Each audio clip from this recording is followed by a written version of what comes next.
तो समय समय पर घूमना फिरना सभी को बेहद पसंद होता है और जिस तरह से हम देख रहे हैं कि लॉन्ग वीकेंड पड़ रहे हैं और अब गर्मियों की छुट्टियां भी हैं, तो लोग जो है अपनी वीकेंड प्लानिंग अब करनी उन्होंने शुरू कर दी है। लेकिन ऐसे में अगर आप ऐसे शख्स हैं जो बस छुट्टी शुरू होने से जस्ट पहले अपनी प्लानिंग करते हैं, तो आपको कहाँ कहाँ घूमने फिरने के लिए जाना चाहिए। कामकाजी लोगों को एक या दिन की छुट्टी जब मिलती है तो हर कोई बाहर जाना चाहता है, लेकिन प्लानिंग में जो है लोग कई बार चूक जाते हैं। तो इसीलिए हम ये खास पेशकश आज लेकर आए हैं आपके लिए।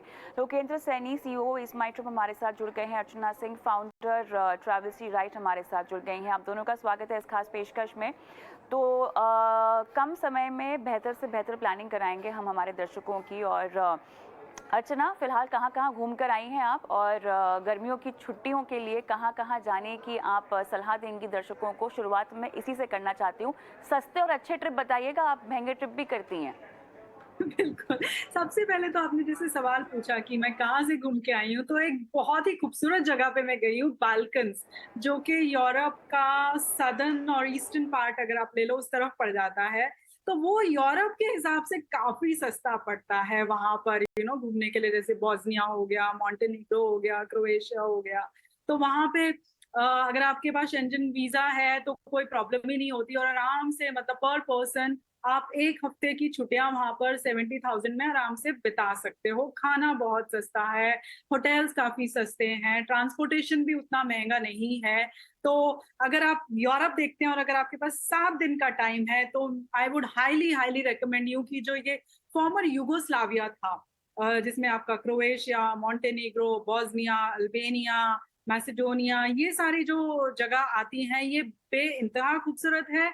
ज़्यादा एक्सप्लोर नहीं किया है लोगों ने, वो आप कर सकते हैं। मैं वहाँ पर अभी ऑलमोस्ट 20 डेज़ बिताकर आई हूँ and I just can not wait to go back.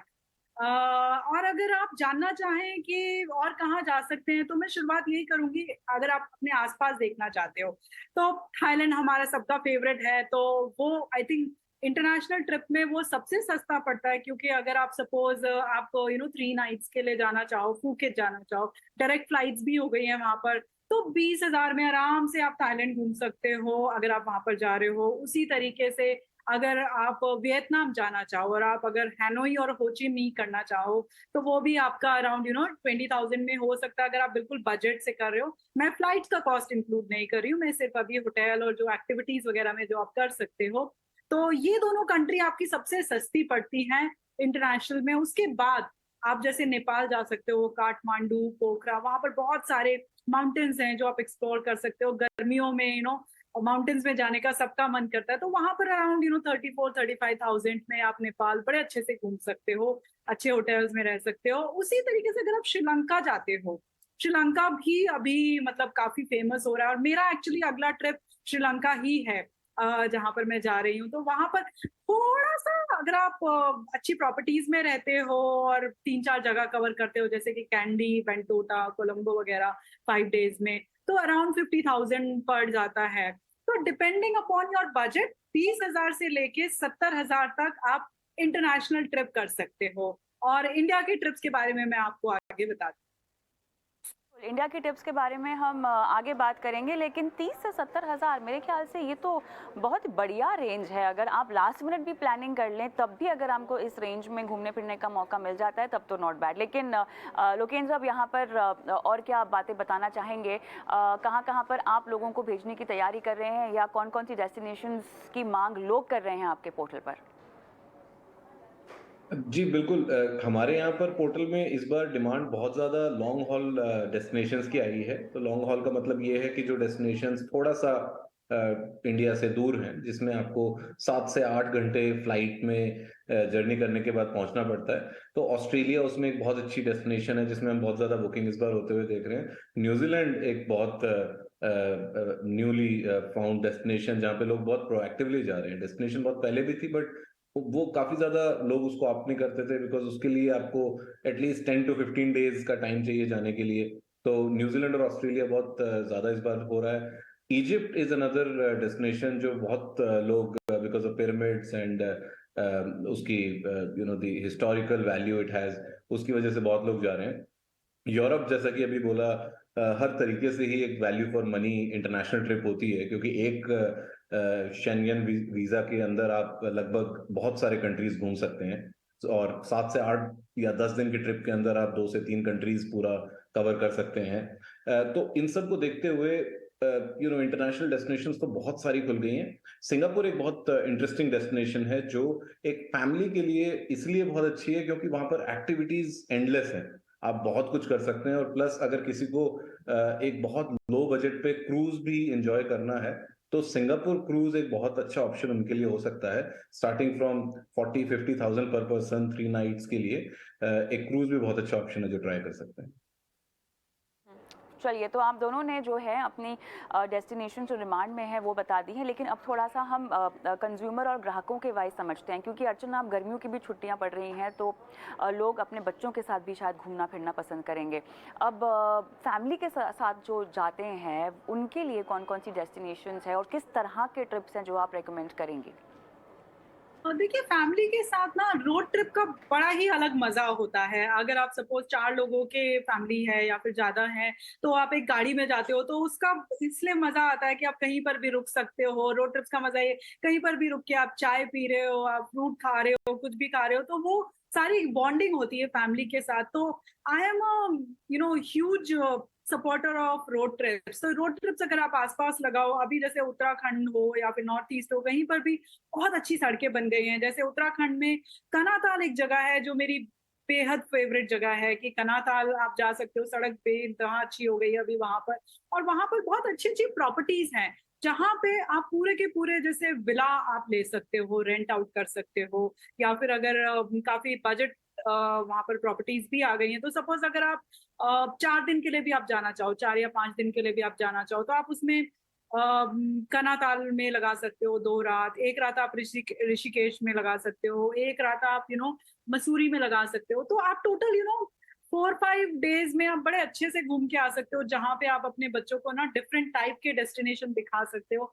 और ये सारा मतलब कि आपका अराउंड 40,000 वैसे पर पर्सन करते हैं, बट अगर आप फैमिली के साथ जा रहे हो तो वो सस्ता पड़ जाता है, क्योंकि आप एक ही रूम में या 2 रूम में, या फिर अगर बड़ा आप वो भी ले रहे हो तो भी सस्ता पड़ जाता है कंपैरेटिवली। तो पर पर्सन 40,000 होता है, बट करीब आप लगा लो कि 60-70 हजार में एक फैमिली के साथ आपका पूरा कॉस्ट, गाड़ी का, खाने पीने का और रहने का, सारा बहुत अच्छे से हो जाता है। उसी तरीके से जैसे कि जो बड़े हिल स्टेशन होते हैं, उनके आसपास बड़े छोटे छोटे डेस्टिनेशन है जो काफी खुल गए हैं। जैसे कि मसूरी के पास ही आपका ये बुरांश खंडा है, या फिर और आगे पीछे अगर थोड़ा बहुत अगर आप 10-15 किलोमीटर आगे पीछे चले जाओ, तो वहां पे काफी अच्छी प्रॉपर्टीज मिल जाती हैं आजकल। तो जैसे ये विस्टा प्रॉपर्टीज हो गई, या फिर और बहुत सारे जो ये लग्जरी विलाज होते हैं, ये काफी चीप उसमें मिल जाते हैं, जहां पर आपकी प्राइवेसी भी रहती है और आपको मतलब बटलर भी मिलता है। तो आप काफी अच्छे से अपनी फैमिली के साथ इंजॉय कर सकते हो।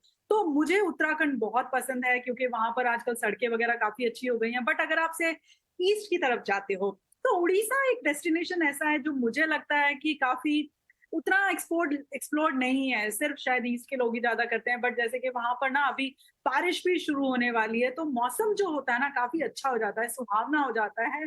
और मैं एक्चुअली अभी थोड़े दिन में अगले महीने वहीं पर जा रही हूँ, जहाँ पे 2-3 चीजें आप देख सकते हो। कि एक तो भुवनेश्वर, वहां पे काफी सारे सस्टेनेबल होम स्टेज आ गए हैं, उस तरह की प्रॉपर्टीज आ गई हैं जो आपको एक्सप्लोर करना चाहिए on the outskirt of Bhubaneswar city only. Then there is Konark, there is Puri. So all these things करके आपका बजट जो है करीब 27-30 हजार में आ जाता है। फ्लाइट भी ज्यादा महंगी नहीं है, फ्लाइट भी अराउंड 8 to 10,000 के बीच में आपको मिल जाता है। So Odisha is one destination which I highly recommend. Then अगर आपको बच्चों को वाइल्ड लाइफ दिखानी है और थोड़ा नेचर दिखाना है, तो जैसे कि शिलोंग और काजीरंगा काफी अच्छा एक डेस्टिनेशन है, मुझे बहुत पसंद है। वहां पे जैसे कि पर पर्सन अगर आप लगाओ, इंडिविजुअल अगर जाते हो तो थोड़ा सा रेट आपको एक्सपेंसिव लगेगा 36,000, बट फैमिली के साथ अगर आप जाते हो तो काफी सस्ते में, मतलब करीब वही 60-70 हजार, 50 हजार, डिपेंडिंग ऑफ किस तरह के प्रॉपर्टीज में आप रहना पसंद करते हो। तो वो काफी सस्ता पड़ जाता है और बच्चों को वाइल्ड लाइफ और उन सब चीजों को देखने को मिलता है।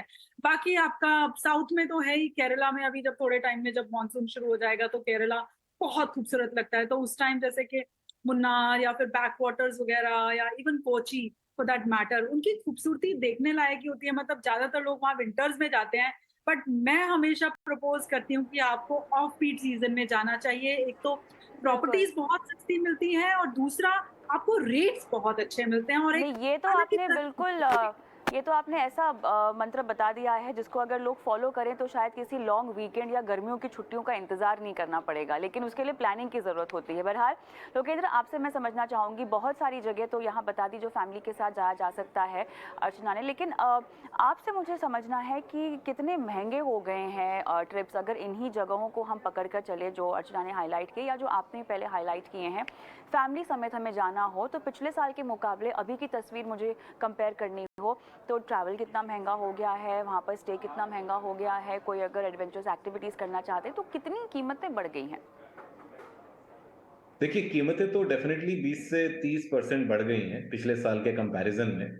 और उसका रीजन ये है कि काफी टाइम से जो कोविड की वजह से बहुत लोगों ने अपने ट्रैवल प्लान्स को होल्ड किया हुआ था या पोस्टपोन कर रहे थे, वो अब पूरी तरह से खुल के आ गए हैं। तो जहां प्राइसेस बढ़ गई हैं, उनके कंपैरिजन में अगर डिमांड देखें तो वो उससे कम से कम 3 से 4 गुना ज्यादा बढ़ी है।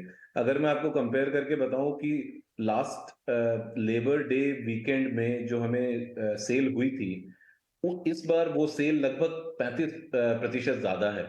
तो ये अपने आप में एक इंडिकेटर है कि अब हॉलिडे सीजन में भी अगर वो पीरियड जिसमें बच्चों की छुट्टियां नहीं भी हुई हैं, वहां पर अगर एक छोटा सा भी एक्सटेंडेड वीकेंड वाला ऑप्शन मिल जाता है तो लोग उसका भरपूर फायदा उठा रहे हैं और बुकिंग कर रहे हैं। तो प्राइसेस बढ़ी हैं, लेकिन सेंटिमेंट्स ट्रैवल करने के उससे ज्यादा बढ़े हैं, which is a really good thing to see. चलिए, बहुत बढ़िया। मेरे ख्याल से चर्चा को समेटना चाहूँगी, लेकिन आप दोनों से ही क्विक टिप्स, 5-5, 3-3 या 5-5 टिप्स आप दीजिए हमारे दर्शकों को। अर्चना, शुरुआत आपसे करती हूँ। देश में घूमना हो या बाहर जाना हो, दोनों को ध्यान में रखते हुए। सबसे पहली बात तो ये है कि try and pack less stuff. हम इंडियंस की थोड़ी आदत होती है कि हम लोग बहुत सारा सामान लेके जाते हैं, खाने का सामान, कपड़े वपड़े। तो क्या होता है अगर आप लो कॉस्ट एयरलाइंस में ट्रैवल करते हैं ना, so you could save little bit money on that. So one is कि अगर आप हो सके तो try and travel light. Second thing is कि थोड़ा सा पहले अगर प्लान कर लो ना, तो बहुत सारी एयरलाइंस की सेल्स वगैरह आती हैं उस टाइम, एंड होटल्स की डील्स वगैरह भी काफी रहती हैं। और जैसे कि ये वेबसाइट्स वगैरह हैं, मेक माई ट्रिप वगैरह, तो उनपे बड़े अच्छे अच्छे पैकेजेस आते हैं। And also sometimes just skimming through Instagram वगैरह आप देखते रहो, बहुत सारी नई नई डेस्टिनेशंस आती हैं।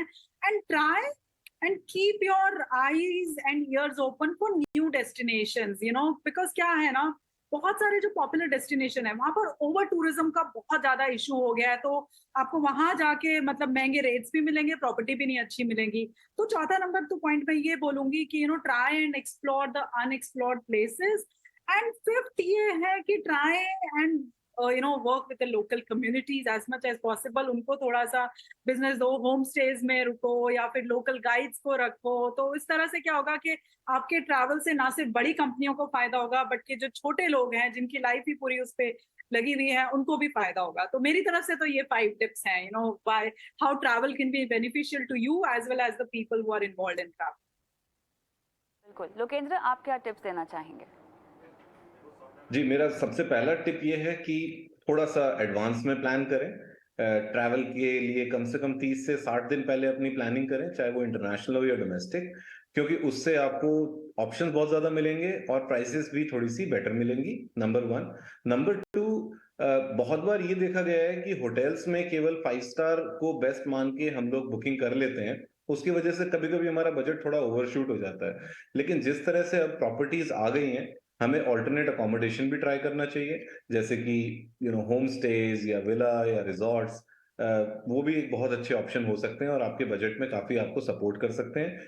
तीसरा, इनकेस अगर आप इंटरनेशनल ट्रैवल कर रहे हैं तो हम अपने पर्सनल एक्सपीरियंस से ये कह सकते हैं कि जितना हो सके पब्लिक ट्रांसपोर्ट ट्राई करेंगे तो वो आपके बजट को काफी कंट्रोल करेगा और आपको एक लोकल एक्सपीरियंस भी देगा। Similarly, fourth point is try local cuisine. जहां भी आप जाते हैं, जितना हो सके होटल में ना खा के लोकल आउटलेट्स में जाके खाएं और एंजॉय करें वो जगह, क्योंकि वहां जाके आपको लोकल लोगों के साथ बैठ के वो जगह जो आप घूमना चाहते हैं या जो एक्टिविटीज आप करना चाहते हैं, उसके बारे में बहुत सारी अच्छी चीजें पता चलती हैं। और सबसे इम्पोर्टेंट चीज ये है कि जितना हो सके ट्राई करें, जैसा कि पॉइंट अभी शेयर भी किया है, कि अपने आप को लाइट रखें, ज्यादा हैवी बैग पैकिंग या ज्यादा हैवी लगेज को साथ कैरी ना करें। बिकॉज जब आप एक लंबे ट्रिप पे जाते हैं तो आप बहुत सारी होटल्स, बहुत सारी प्लेसेस एक साथ कवर करना चाहेंगे, और बहुत लगेज का कभी कभी इन चीजों में थोड़ा सा हडल हो जाता है। So keep light and just enjoy the journey. चलिए, बहुत बढ़िया। और मेरे ख्याल से इसी संदेश के साथ आप दोनों को भी मैं धन्यवाद देती हूँ, समय निकाला दर्शकों की प्लानिंग की छुट्टियों की। चलिए।